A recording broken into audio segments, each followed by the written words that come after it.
Bismillahirrahmanirrahim. Assalamualaikum warahmatullahi wabarakatuh. Perkenalkan, nama saya Alimah Katiri dengan NPM 222103105, kelas C dari program studi Pendidikan Masyarakat Fakultas Keguruan dan Ilmu Pendidikan Universitas Siliwangi.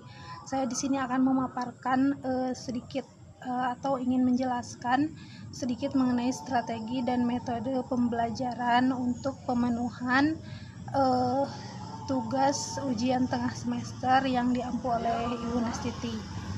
Pada kesempatan kali ini saya akan memaparkan atau menjelaskan sedikit mengenai strategi dan metode pembelajaran program pendidikan masyarakat. Nah, untuk strategi dan metode pembelajaran pada kali ini saya akan mengangkat terkait strategi dan metode pembelajaran yang ada di program pendidikan anak usia dini dan program pendidikan keaksaraan. Seperti yang dikemukakan oleh Fadilah pada tahun 2012, beliau mengemukakan bahwa strategi pembelajaran dapat diartikan sebagai kegiatan merencanakan pembelajaran yang berisi tentang rangkaian kegiatan yang harus dilakukan oleh guru dan murid, termasuk di dalamnya penggunaan metode dan pemanfaatan sumber daya untuk mencapai tujuan sehingga pembelajaran dapat terlaksana secara efektif dan efisien.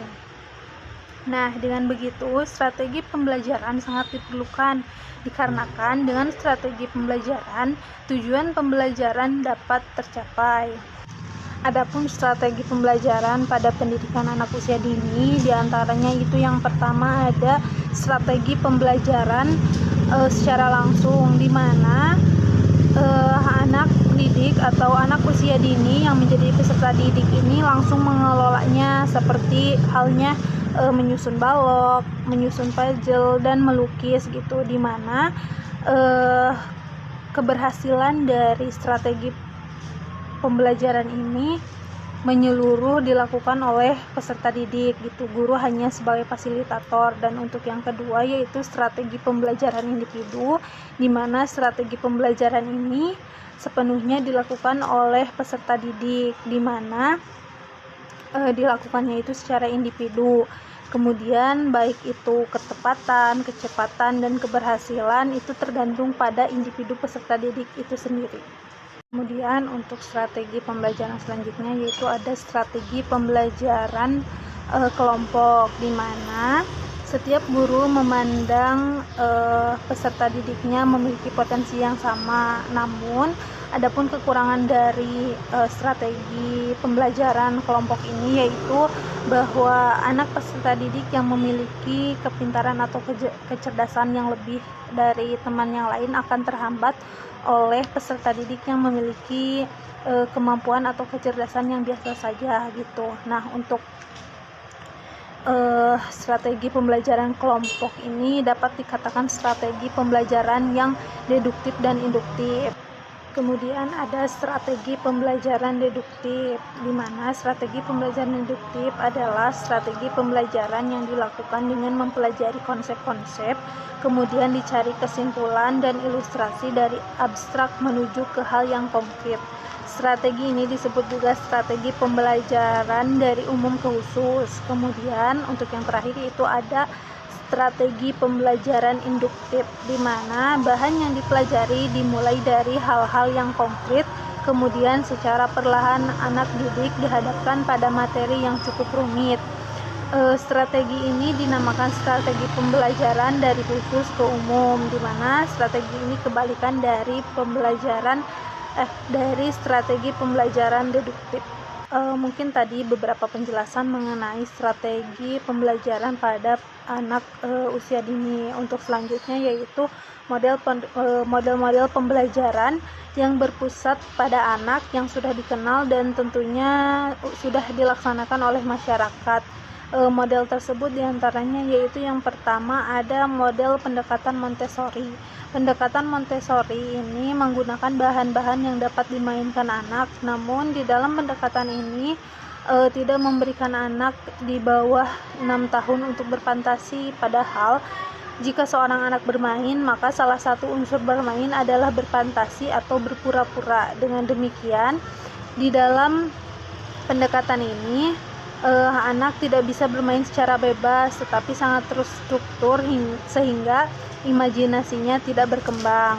Kemudian model selanjutnya itu ada model pendekatan Bank Street, di mana pendekatan Bank Street ini memiliki unsur-unsur, di antaranya menekankan pada bermain, kemudian anak aktif dalam mengkonstruksi pemahaman mereka tentang dunia melalui interaksi dengan benda-benda dan lingkungannya, kemudian mempertimbangkan anak secara keseluruhan dan melibatkan orang tua serta membangun komunikasi dengan orang tua.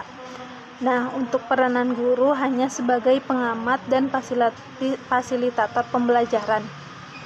Untuk yang ketiga itu ada model pendekatan Haig atau Scoop. Pada prinsipnya ada beberapa prinsip dasar, di mana berdasarkan teori konstruksi Piaget, kemudian mementingkan pembelajaran aktif dan mementingkan benda-benda yang dapat dimanipulasi.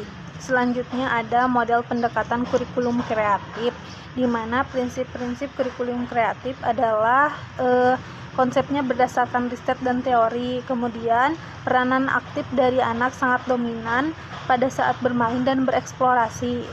Kemudian lebih menekankan pada kualitas bahan-bahan dan pengaturan lingkungan pembelajaran. Kemudian adapun fokus pada pengamatan dan penilaian agar dapat mencapai tujuan perkembangan anak secara menyeluruh.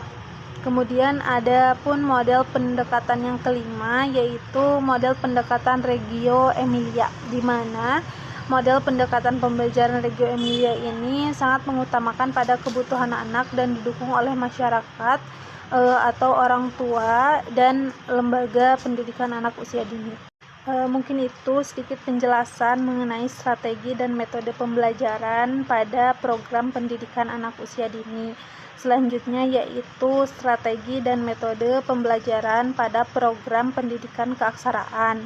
Sedikit diulas mengenai pendidikan keaksaraan, yaitu pendidikan keaksaraan adalah salah satu bentuk layanan pendidikan non-formal bagi warga atau masyarakat buta aksara untuk belajar membaca, menulis, dan berhitung.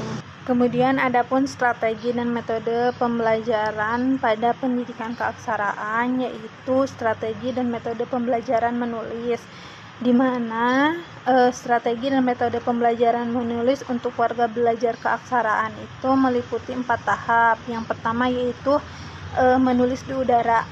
Menulis di udara ini bertujuan untuk melemaskan dan lebih memperkenalkan fungsi-fungsi alat-alat tulis sebagai media menuangkan ide atau gagasan. Kemudian yang kedua yaitu menulis tentang apa saja yang merangsang warga belajar, seperti bahwa apa yang dipikirkan hanya dapat dikomunikasikan melalui lambang-lambang tertentu seperti gambar, garis, lingkaran, huruf, dan lain sebagainya. Kemudian yang ketiga ada tahap menulis konkret, di mana warga belajar diminta menulis kata-kata nyata dengan cara menyalin, meniru, atau menjiplak tulisan orang lain, seperti menulis nama diri, anggota keluarga, meniru gambar-gambar nyata seperti gelas, piring, pisau, dan sebagainya. Kemudian tahap yang keempat yaitu menulis pesan pendek. Warga belajar akan diminta menulis suatu rangkaian kalimat atau pesan pendek yang dapat dimengerti oleh orang lain. Tutor tidak perlu khawatir jika kata-kata atau pesan yang ditulis warga belajar berupa ejaan yang belum lengkap. Kemudian yang selanjutnya yaitu ada strategi dan metode pembelajaran membaca.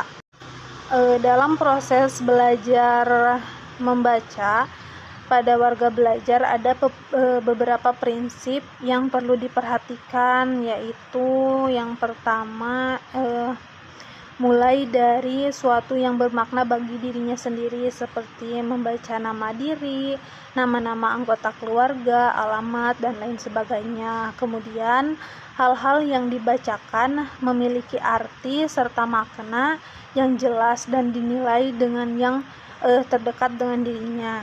Kemudian belajar membaca dimulai dari hal-hal yang konkret dan sudah dikenal. Kemudian belajarkan mereka dengan hal-hal yang sudah dikenal nama atau sebutannya, dan berikan contoh-contoh yang konkret juga. Kemudian yang terakhir itu mulailah dengan membelajarkan mereka dari kata yang lengkap yang memiliki makna, bukan dimulai dengan pengenalan abjad, suku kata, kemudian kata. Nah, dan untuk strategi dan metode pembelajaran terakhir itu ada strategi dan metode pembelajaran gabungan, di mana strategi dan metode pembelajaran ini digabung dari membaca dan menulis gitu. Untuk orang dewasa, belajar membaca dan menulis pasti lebih cepat jika informasinya sesuai dengan pengalamannya sendiri. Kemudian metode pendekatan pengalaman berbahasa atau biasa disingkat dengan PBB ini merupakan cara pembelajaran keaksaraan berdasarkan pengalaman yang sudah dimiliki warga belajar. Kemudian ada pun metode struktur analisis sintesis atau biasa disebut SAS, menekankan bahwa warga belajar membaca dan menulis akan bermanfaat serta menarik minat warga belajar jika menggunakan berbagai informasi yang dekat dengan diri mereka. Ketertarikan itu akan menambah lagi apa yang dipelajari. Metode yang digunakan dalam membelajarkan warga belajar membaca dan menulis adalah menggunakan kata-kata kunci yang sangat dikenal oleh warga belajar berdasarkan permasalahan yang ditemui dalam kehidupan sehari-harinya. Penerapan metode suku kata ini diawali dengan pengenalan dan pemahaman terhadap suku-suku kata tertentu yang mudah dibentuk, ditulis, dilapelkan, dan yang paling banyak digunakan dalam pengucapan. Selanjutnya, suku kata itu diurai menjadi huruf, dan huruf-huruf tersebut dibentuk menjadi suku kata yang baru sehingga mereka memahami betul konsep seperti bentuk, lafal, dan cara menulisnya. Oke, terima kasih banyak. Mungkin itu pemaparan mengenai strategi dan metode pembelajaran bagi program keaksaraan. Nah, mungkin dicukupkan sekian pemaparan atau penjelasan terkait strategi dan metode pembelajaran pada program pendidikan anak usia dini dan program pendidikan keaksaraan. Mohon maaf atas segala kekurangan. Saya ucapkan terima kasih. Wassalamualaikum warahmatullahi wabarakatuh.